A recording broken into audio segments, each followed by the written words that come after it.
बिस्मिल्लाहिर्रहमानिर्रहीम। अस्सलाम वालेकुम dear students, I am Mohammad Ali from channel friends physics. Students, हमने लास्ट ईयर लॉकडाउन सिचुएशन में ऑनलाइन एक टेस्ट सेशन ऑर्गेनाइज किया था सेकंड ईयर के स्टूडेंट्स के लिए। उसमें हम बच्चों से टेस्ट कंडक्ट करवाते थे और फिर उनको वीडियो डिस्कशन प्रोवाइड करते थे। तो इस साल इस पेंडेमिक सिचुएशन में वो जो सारा स्टफ था वो मैं आपके लिए पब्लिक कर रहा हूँ।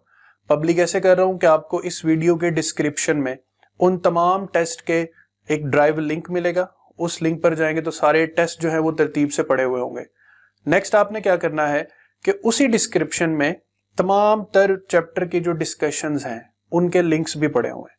टेस्ट को टेस्ट के वे में अटेम्प्ट करना है। आपने एक टेस्ट ओपन करना है, उसको पूरा एक पेज पे अटेम्प्ट करना है और फिर उसके बाद आपने जो हमारा वीडियो डिस्क्रिप्शन होगा उसमें जाकर उस सारे टेस्ट की डिस्कशन को सुनना है।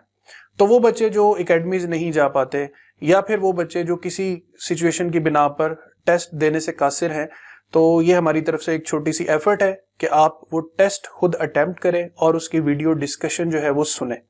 तो I will be waiting for your feedback कि आप वो टेस्ट अटेम्प्ट करें, उसकी डिस्कशन सुन के अपनी कीमती राय, अपना कीमती फीडबैक हमें प्रोवाइड करें। स्टूडेंट्स, हमारी तरफ से बेस्ट ऑफ लक। अपना ख्याल रखिएगा। अल्लाह हाफिज।